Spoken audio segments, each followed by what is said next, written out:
Next up is journalist Sandy Hume, son of Britt Hume, who was investigating how the Clinton White House used journalists to dig up information on their critics, and was an investigative journalist highly critical of the Clinton White House.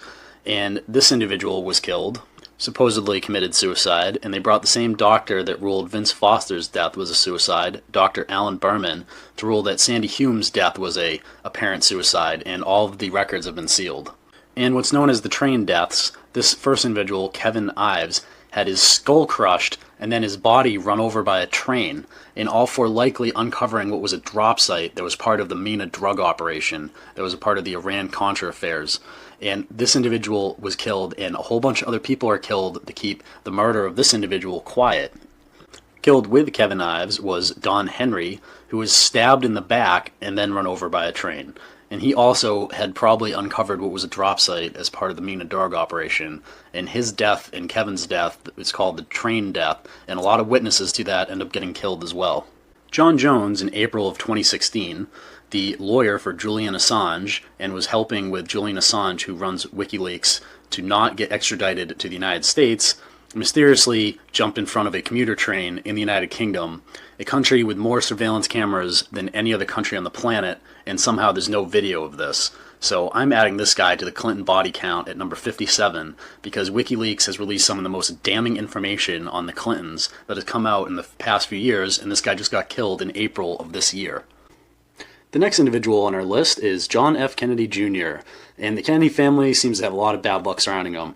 This individual's plane crashed just off Martha's Vineyard, and all of the media reports that were put about it were faked.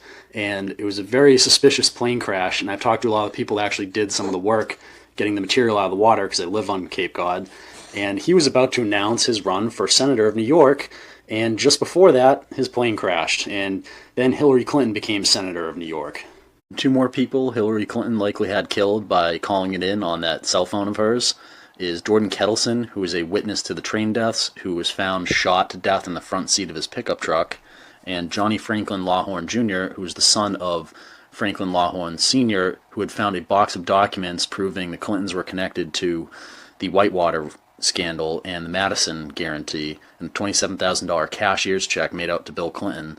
And they died, or Johnny Franklin Lawhorn Jr., the son, died, and his friend, when they hit a telephone pole at a high rate of speed, much like the Michael Hastings death.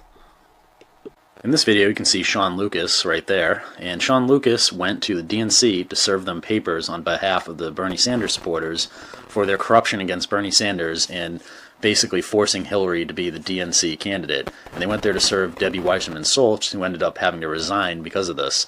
And this was before the WikiLeaks leaks. And then this individual was found dead in his apartment despite being in perfectly good health by his girlfriend.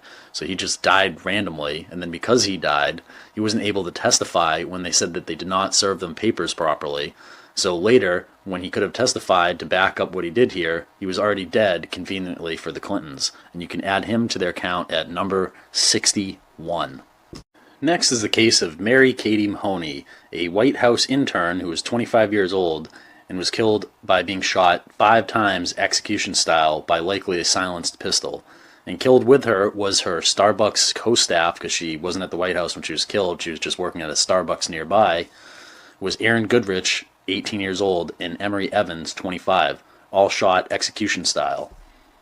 Just before it was released that it was Monica Lewinsky, Paula Jones had made hints that a M-named intern was going to come out with information, and then Mary Katie Mahoney gets killed.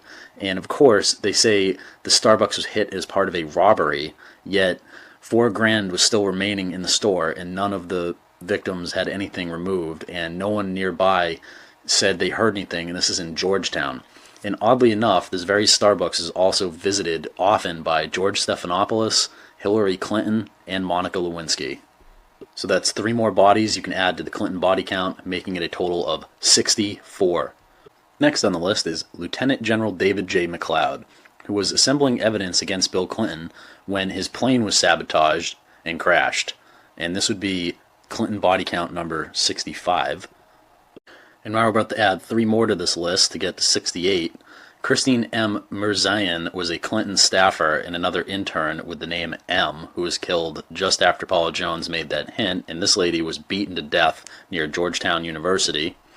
And then you have Gordon Madison, who was a Clinton associate and was shot in the head, yet that was declared a suicide, and that was in 1997. And the last one is Keith McCaskill, another witness to the train deaths, who died November 10th, 88.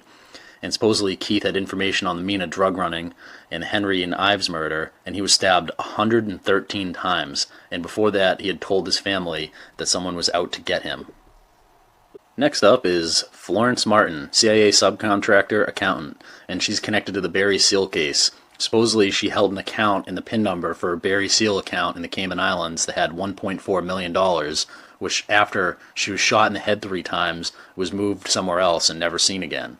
And Barry Seal is connected to the Clintons, and that's who killed Barry Seal, and you can probably add her to the list as well at number 69. So just hours before James McDougal, who was in jail in solitary confinement, was supposed to testify in the Kenneth Starr grand jury, right when Waco happened and all the reporters rushed from Fort Worth, where he was, over to Waco, James McDougal had a heart attack in prison, and instead of sending him to a normal hospital, they sent him to what's being called a welfare hospital, where interns were allowed to practice on patients. And there, he basically received really bad care because a new FOIA request came out saying they ignored his signs of imminent death. So I would add this to the Clinton body count number at 70. The Clinton killing spree will continue with Charles Meissner, Assistant Secretary of Commerce for International Economic Policy, and he was on the same plane with Ron Brown, who we covered earlier. James Dewey Milan was witness to the Mina drug operation and the Henry Ives murders, another train murder witness. Milan was decapitated, and it was initially ruled an ulcer that his small dog had eaten his head off, but his head was recovered from a trash bin several blocks away, so that's impossible. Charles Wilborn Miller, Vice President and Board Member for Altel. Altel was a computer company that wrote the White House Big Brother computer system. He was found shot to death, like multiple other people have been, with multiple guns, and multiple shots were fired, and somehow that's declared a suicide. Ron Miller was another witness to campaign contribution fraud involving Ron Brown, and Ron Miller died from what looks like ricin poisoning, and the hospital covered up anything about it. John Millis, the last one on this slide, was killed on June 4th, 2000, just after completing his investigation, and he was a member of the House Permanent Select Committee on Intelligence, and he had just looked into the CIA cocaine smuggling, and he used to be a CIA agent, and of course he came out and said they did nothing wrong, and then later, right after producing his report, people were claiming a man was threatening suicide in a motel room, and then the police found him dead from a gunshot wound. With these names on the list, we're now up to 75 people killed by the Clintons. Here we have Joe Montano, chairman of the DNC just before Debbie Wasserman Schultz and regional director for Tim Kaine. He died in July of 2016. He supposedly died of a heart attack at the ripe old age of 47, and looking at this guy on the screen, that doesn't look like someone who might die of a heart attack anytime soon. He looks like he's in fairly decent shape for almost being 50 years old. And he had worked with basically the DNC, and he died right after the WikiLeaks email dump. Tony Moser, who was a critic of the Arkansas Democrat political machine, was killed by a car on this street you're looking at here, and the police ruled that there was no wrongdoing in the death because the driver wasn't intoxicated or speeding.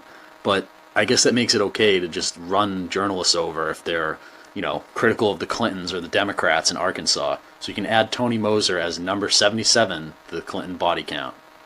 And in another single-car accident, Paula Grober, the longtime speech interpreter for the deaf for the Clintons, a very attractive lady, according to the reports, died in a single-car crash and was thrown 33 feet from her car. That's right, 33 feet from her car. Continuing on the Clinton killing spree, Neil Moody was killed in '96 after the death of Vincent Foster. His wife, Lisa Foster, married James Moody, the father of Neil Moody,